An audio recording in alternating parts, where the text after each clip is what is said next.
Hello and welcome to another edition of Dub at the Cup. We have just left the Group B fixture between Brazil and France, and might I say was one of the best games of the tournament. I'm Pokuah Frimpong, lucky enough to be joined by A-League women's player Cannon Clough, Matilda, Emily Gielnik, and A-League commentator Teo Pellizzeri. Teo, was this one of the winners of the World Cup? Did we see that today? I don't think we saw a World Cup winner out there tonight. I thought France maybe a little bit lucky to win, and that's my first question to you, Gielnik. Did the better team actually win tonight's game? I'm going to disagree. I'm 100% biased. I was Team Blue tonight. I think what I can say is that was hands down one of the most electric matches I've ever been to. And I've been to the Euro final when England played Germany, and I can absolutely say from a footballer's perspective, that was surreal. Cannon, your impressions on the game? I absolutely thought that France brought it. They wanted it more. I was going for Brazil, but yeah, I definitely think the team that wanted it more won tonight. So, Em, this is what the World Cup's all about. You're saying better than the Euros final?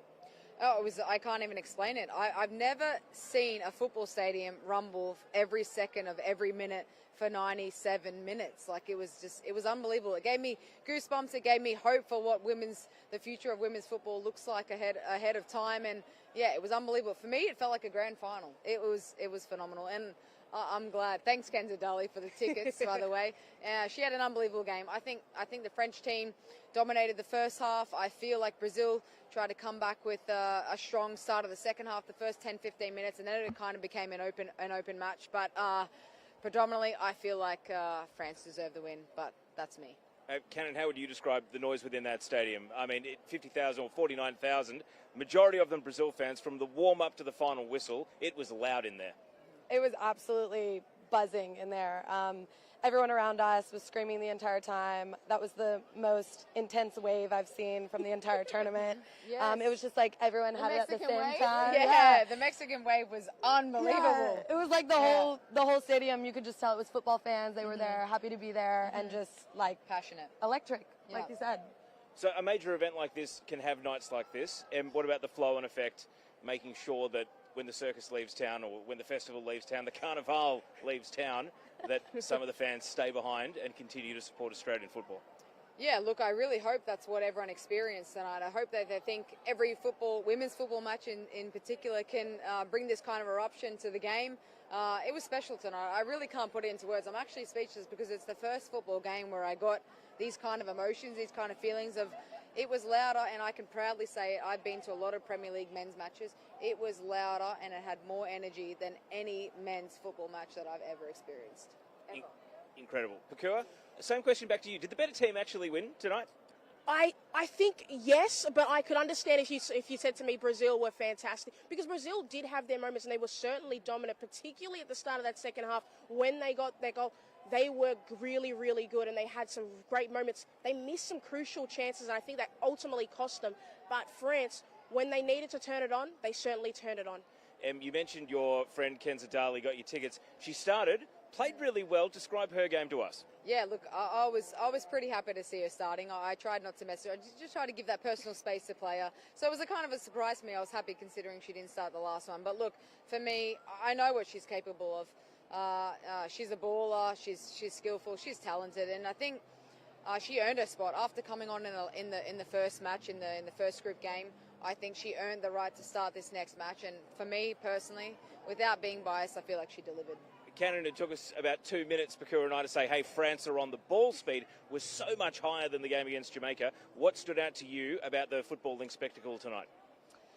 I think just definitely the level of both teams, really. I thought it was good football on both ends. I think they started out a bit shaky, but towards the end of it, it was like we were on our seats. It was like each team could have scored at any moment. They wanted it. They were attacking from both ends. So, it was good football. The transition game from France, always picking the ball up so high, particularly when Brazil were pressing, was so impressive in this game. And I was a little bit nervous. After watching France against Australia, they looked a little bit passive going forward. They could get it to the final third, but they weren't really creating. But tonight, when they needed to, they ultimately did. And Wendy Renard, Captain Renard, when you need her the most. Look, I've played a few games against Renata, and she comes up in the big moments. And look, all 50 of the French fans were celebrating when goals went in.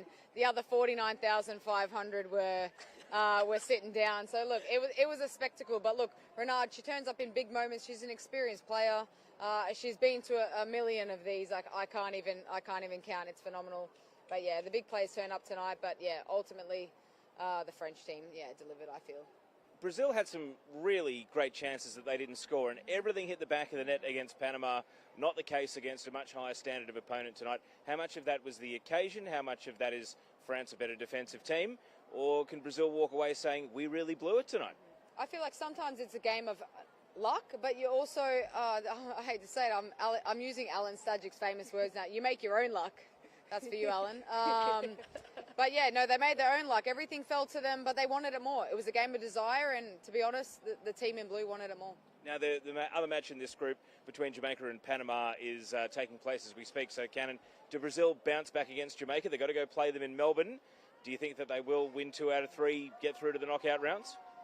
Absolutely. I think, go down to Melbourne, get in a new environment, regroup, reset. Obviously, they got to keep the good vibes going between them. They're a good group. I actually spent a little bit of time with some of them in their preseason for the Cup, I guess. And, they're happy to be here. They want it. So I think they can absolutely come back against Jamaica. Tell us what that entailed. Was that playing against them in friendlies, or was that in a liaison role? What were you actually doing with the Brazil team? We actually I lived on the coast, so we took them out for a little boat ride and just had fun. We were lucky enough to do that. Nigeria, I played against Nigeria in the preseason, so that's the only team I can really speak on playing against. But hopefully one day against the Brazilian girls as well. So on that boat ride, which of the Brazilian players did you get along with the best? Who did you take away as someone you'll remember from that experience? I think, all of them, but definitely Dabinia stood out to me. I think it's cool that she has a lot of the same mutual friends, and just she's down-to-earth girl, and then, she goes out on the pitch and does that. So it's just cool people to be around, but at the end of the day, they are just people too, so it's fun. Well, speaking of just people, there was one person who every time they showed us sitting on the bench on the big screen, crowd went absolutely crazy. The Brazilians love Marta, and she did get subbed on, got some minutes. What was it like to see sort of the fan worship of her? Yeah, what I will say is the volume was at maximum peak when that woman stepped on the field. So yeah, I'm sure she's used to hearing it, but it was special being in Brisbane, in Australia, on home soil to actually witness this firsthand. One thing I thought was fantastic was to see the banners in the stadium, but also the Australian place names. Corinthians, Gold Coast, Sydney, Palmeiras, Gold Coast as well. Huge Brazilian population, especially in the northern states. And Pokuah, it feels like, we said this after the Matildas played Brazil. There is an untapped audience here for the Australian game. No, 100%, and I think that's the audience we need to tap into. But I think it's not only just the fan side, but also the players as well, because I think it could add so much to our game at home. That little bit of flair that we get players from Europe and things like that, and they're fantastic in Asia, but that area in South America, that could do so much for this league, and I think it would definitely draw in some of those fans as well to the games. Any last takeaways from this game before we get on to Matilda's chat and the latest news of the day? Your final impressions on France defeating Brazil 2-1? My final impressions is just that when when several nations get around, it wasn't just French fans, it wasn't just Brazilian fans, there was a multitude of fans there. I was sitting next to Americans, so it just shows when the atmosphere is there. Sorry, it wasn't Cannon, no. But when the people turn up and they bring the energy, women's football is on the rise, and it's beautiful to see. Tonight what I witnessed was something that I'll remember for a lifetime, because the latest memory I had of this kind of emotion was being at the Euros. So this was special tonight, and I just hope for the future of women's football that something so incredible like this can continue in years and years to come. Cannon, same question to you. Yeah, just to piggyback off of that one, I think that it was cool to see, and I think it's something that can kind of trickle into even the A-League over here. Bringing all the players from all the nations over here is not only showing them what a place it is, so maybe they'll come play a season in here, but yeah, just the fans and everyone, the numbers, the fans we've been getting at all the games is just unreal. But yeah, I think soon it'll be making that the norm rather than the wow. Yeah. So.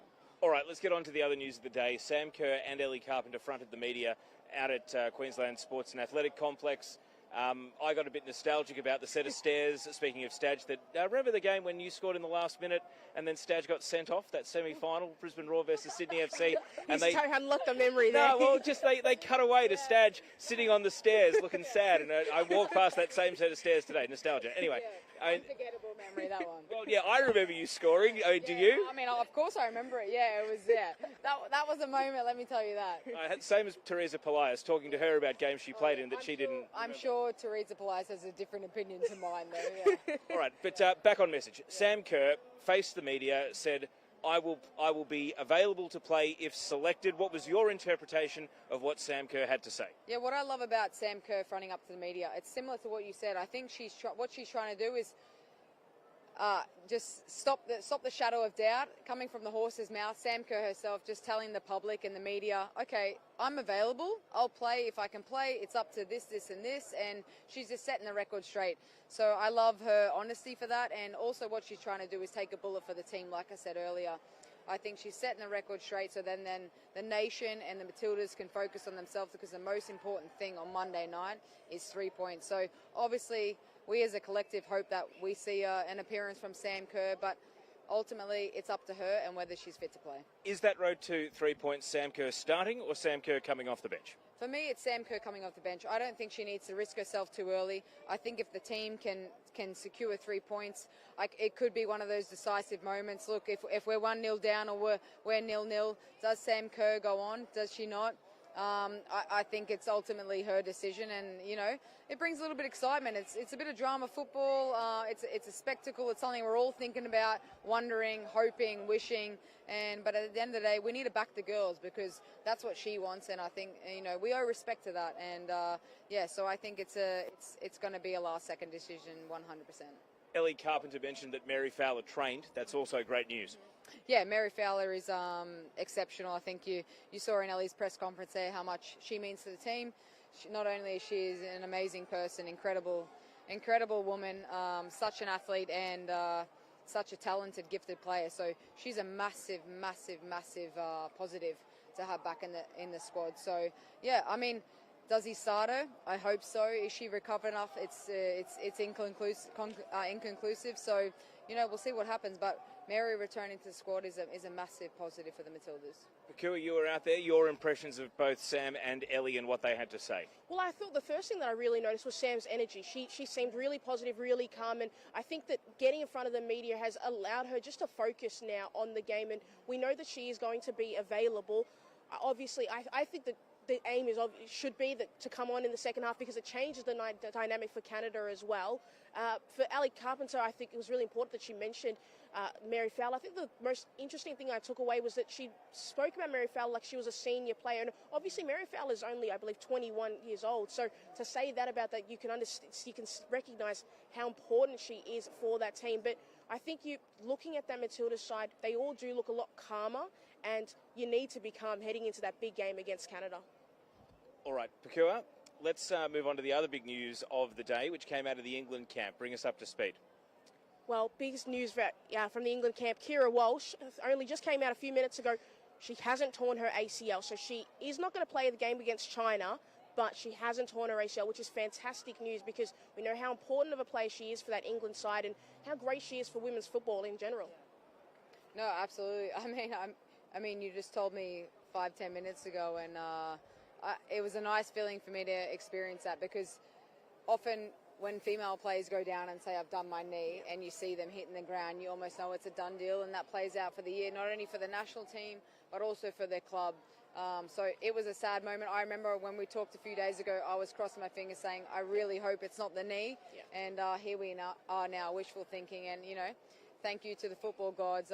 We've saved another one. But no, I'm really, really happy for her. And I'm absolutely sure that Serena and the team is feeling really grateful right now. And Pokuah, our guest, Cannon Clough, has a pretty special connection to the England team. So why don't you bring us up to speed? It's an England team, but more Arsenal, Teo, more Arsenal. Cannon, you obviously went to University of North Carolina and you played with Alessia Russo and Lotta Wooden-Moy. Tell us a little bit about them as players and how important they are for that England side. I think both players are super special. I mean, I just feel lucky to have played with them at such a cool time in their career. I mean, both girls probably could have gone pro straight out of the club days, but they both wanted to come over to America, get that college experience. So they did. I got to play with them, train with them. Awesome players. Alessia Russo is just something special. Like not everybody has that. She grew up playing with, the boys and things, and you can tell in the way she gets the ball off her foot so quickly. But she has fun out there too. And same with Lotta. I think she brings that leadership role, that, almost captain vibe to the team, even at such a young age. Like, she's quite young.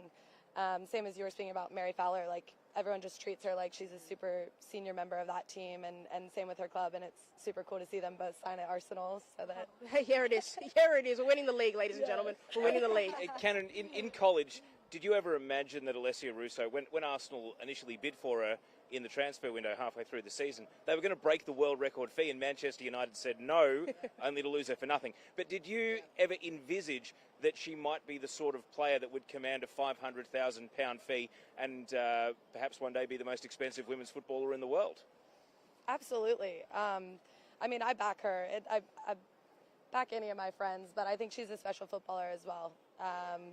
She's shown that from like her college days, which is when I got to experience her a lot. But I think she's also kind of breaking the mold for women's football in general. Like, that's so cool. Like, she's doing that not just, for herself, but for the rest of the women's football. So I think it's cool to see. And yes, I am excited for her, but not surprised. Where were you when she scored the back heel against Sweden at the Euros? Where were you watching, and what was your reaction? Oh my gosh, where was I? I honestly can see the vision, can see the TV, can see the back heel goal. No idea where I was. I think maybe, you know what? That was me. Yeah, it's like, do you remember it? I don't remember. I remember the goal vividly, exactly. And I remember going, wow, but I don't remember where I was. It was so powerful, you just forgot everywhere about it. It's like somewhere I was definitely somewhere in England, I'll tell you that, because I was playing for Aston Villa, so awesome. That counts. Yeah. It certainly does. Just a question for you then, Em, as well, on Russo and her brand and sort of the projection of her career as an active player who's in the UK, who's still got some good years ahead of you in your career. How important is it to have players like that who continually lift the bar for everyone, be it wages, be it transfer fees, be it standards and what you expect from your club? How valuable is it to have the highest profile players doing it for everyone? I can't even explain the value, because we're not trying to compete with the men's football finances, but I mean, at the end of the day, it's going to be a speck compared to what the transfer fees is for the men's. But what it does is we're slowly bridging the gap. But more importantly, it's about the value of women's footballers right now.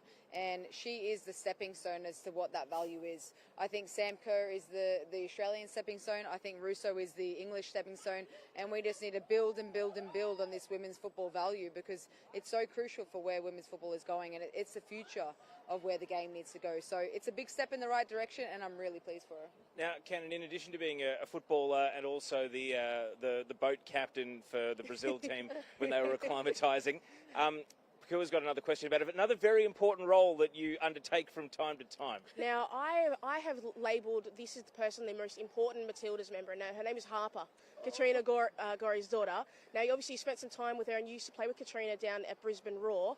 Can you tell us about your day with Harper and how your relationship with Katrina Gorry? Yeah, Katrina Mini, a good friend, a good human, and then she's added another really tiny player to the Matildas. I think, today was really special. I got to see them, got to hang out with Clara, her fiance, who's just an absolute gem. But Harper, I can't even explain what she brings to that side. She brings too much. It's invaluable. We can't She's got more caps than most people. Yeah, she's got more caps and more flight miles than any human I know. Exactly. That's for sure. And it was the same at Roar when she was there. Like even in the rough moments, like you look over and you've got a baby that's just. It brings everyone up. So loving, like loves you no matter what. Has no idea what the score was. Has no idea how you played. Yeah, like you said, just loves you. Yeah.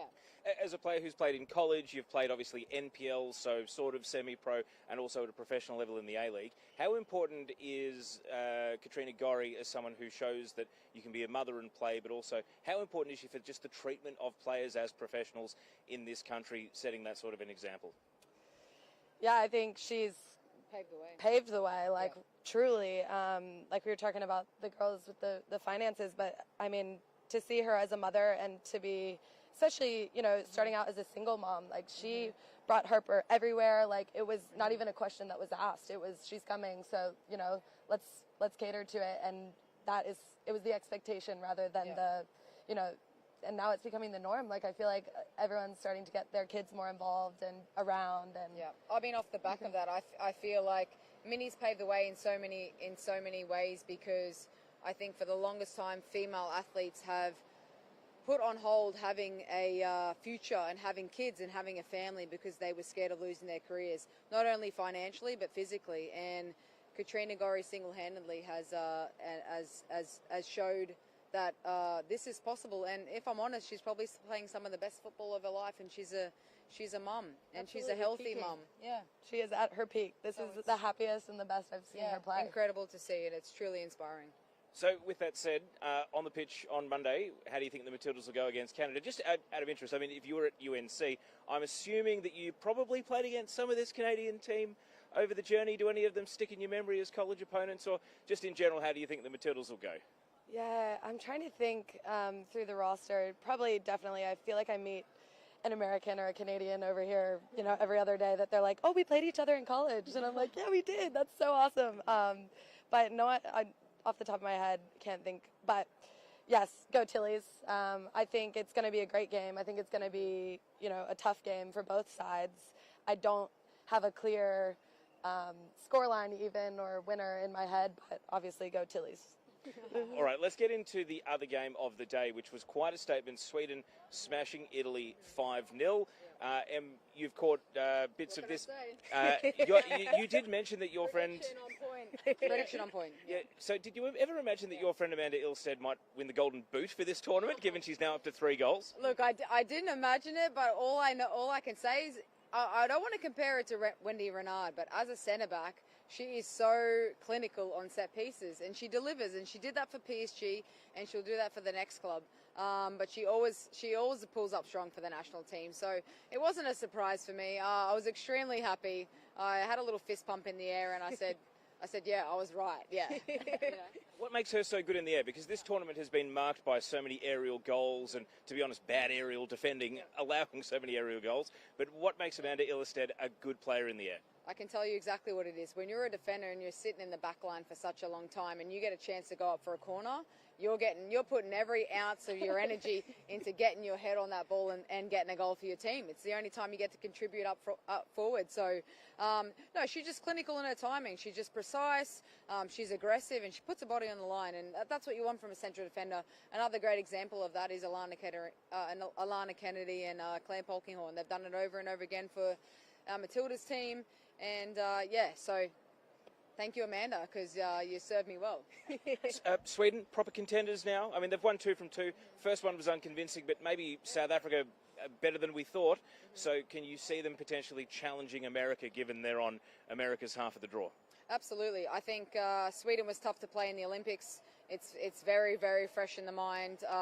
They've always been a team that can slip through the cracks and deliver on the day. So they're definitely a force to be reckoned with. I don't think anyone should overlook them. They've got quality players all over the pitch. And, on a good day when they're all on fire, they're a top quality side. So, yeah, they're definitely a threat.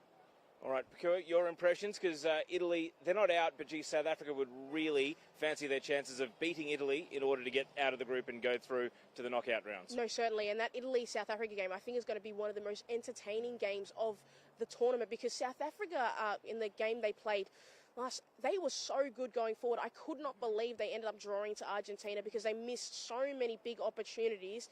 So I think South Africa might beat Italy, but I wouldn't bet any money on it. That's for sure. Also, I don't have any money to bet, so we don't bet. We don't bet exactly. Yeah, accredited journalists. Exactly. Can't bet on football. I do not bet. But no, South Africa. I think they are going to be a really big challenge for Italy, because we've seen Italy be decent in this tournament. I think they just came up against a powerhouse in Sweden, and Sweden just wanted to flex their muscle a little bit and show the rest of the competition, we're here and we certainly can win this tournament. But for them on the other side is either the Dutch or the Americans, so the tournament doesn't get any easier for them after the group. massive day tomorrow. 4 games, because we have our first group that'll come to its conclusion. I'll get rapid-fire tips from you, but we'll spend a little bit more time on Germany-Colombia, because that game is going to be so important. First off, though, all times Australian Eastern Standard Time, South Korea against Morocco in Adelaide, 2:30 p.m. Korea not good in their first game. Morocco also lost 6-0. Last chance for both teams. Who's going to win? For me, it's Korea. It's an easy one. Yeah.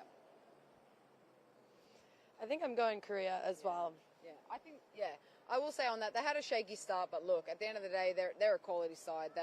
When times get tough, I've seen them pull through. They did it to us against the Asian Cup, which is still a sore spot for us. I think they'll deliver.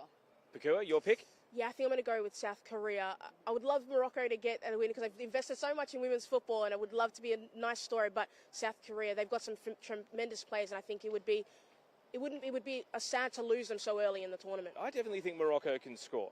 All right, 5 p.m. 5 p.m. We have concurrent games. In Auckland, it's Norway against the Philippines. In Dunedin, it's Switzerland against New Zealand. This group, all 4 teams can still go through. Everyone can still win the group. Norway are in shambles, but they play the Philippines. We could have Alan Stadgich's Philippines get through. We could have all the A-League connections in New Zealand get through. Em Gielnik, give me your 2 winners of these games. Give me your 2 teams that get through the group. Yep. I really wanted to say Norway, but another one here for you, Stadge. I think I'm going Philippines. I think they're going to create some history here.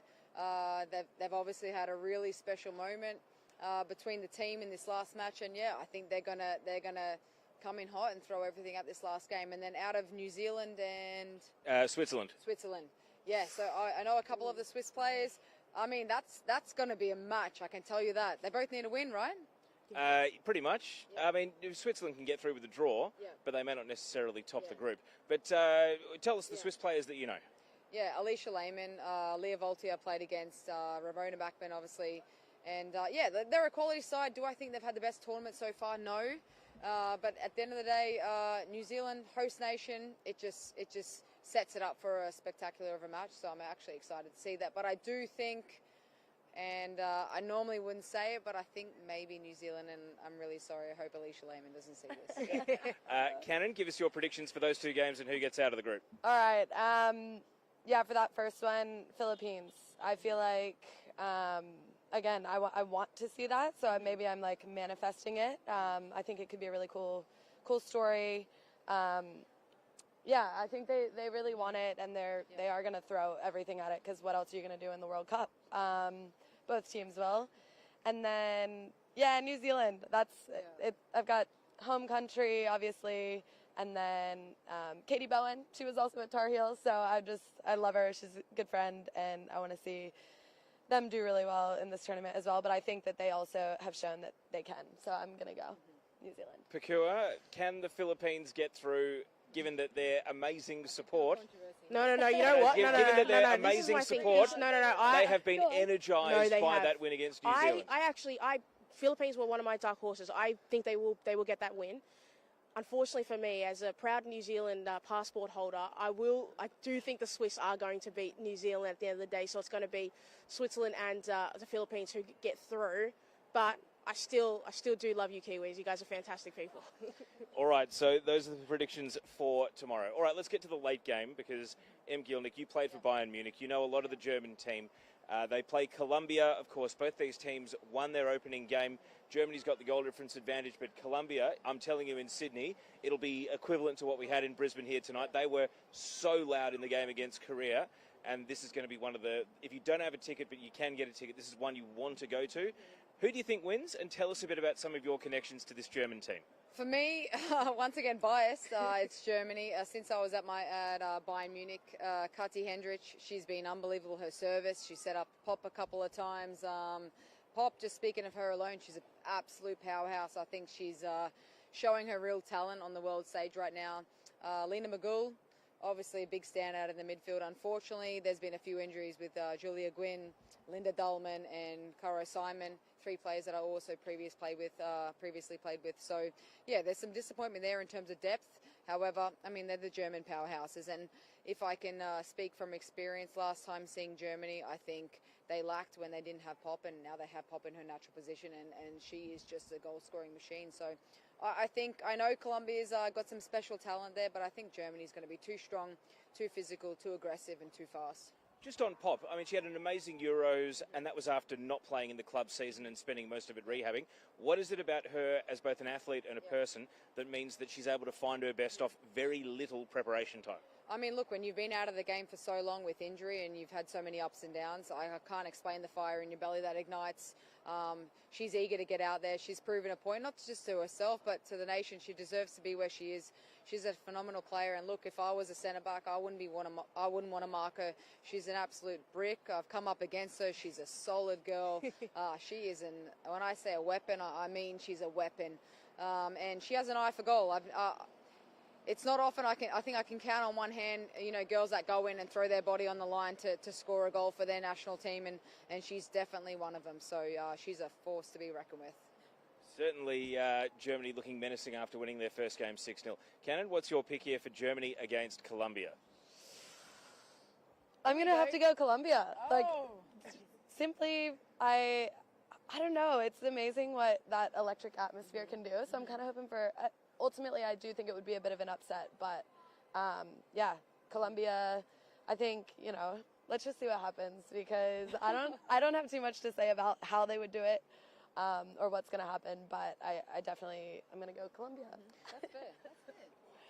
Well, I would love Colombia to win, but I think we're still uncertain about if Linda Caicedo is going to play, because obviously earlier in the week she did have that medical emergency at camp where she did collapse at training. So hopefully, she's doing much better and she is available to play in that game.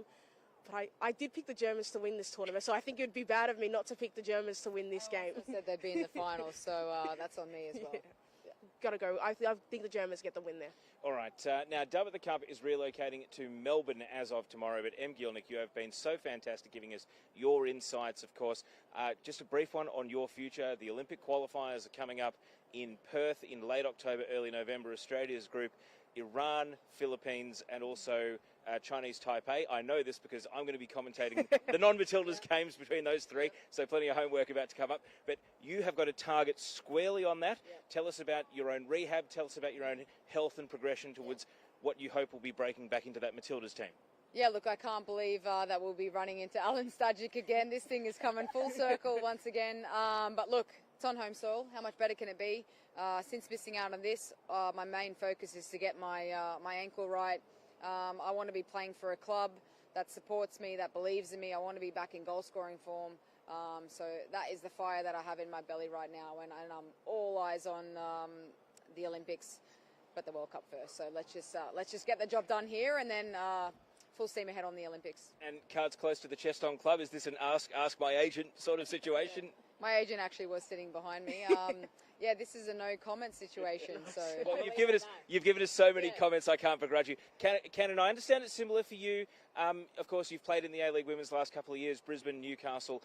All the best with what comes next, and obviously you've brought so much to Lions FC as well in the NPL. So all the best for the rest of the season up here in Queensland, and look forward to seeing where you land with your next opportunity. Thank you. Do you know what we know about Cannon, though? The sun is going to be shining there where Cannon ends up playing. That's what I reckon. You've played Brisbane and you've gone to Newcastle. The sun is always shining in those two places. Gotta be a beach. Gotta be by the beach. I'm kidding. No. Pokuah, we've had so much fun up here in Brisbane. You're staying. I am. I am jetting off to Melbourne, and of course, Melbourne A-League fans. We will have active players. We've got our first couple of coaches lined up as well for Dub at the Cup. I'm jealous. I've seen the people you've got. I'm very jealous, and I'm going to miss out. Yeah, and plenty of them have Matildas caps as well, as along with some of the young stars of the A-League Women. So make sure you subscribe wherever you get the podcast and keep up with what is going on. Speaking of keep up, Pokuah, take us out for Brisbane with how people can continue to follow the World Cup coverage. So catch this podcast if you missed it. Anybody, you can catch it on Spotify, Apple, anywhere else the podcasts are. And to catch all the latest news about the Women's World Cup, you go to keepup.com.au and keep up on our socials. Cannon, Emily, Teo, thank you for joining it. Have a nice night, everybody.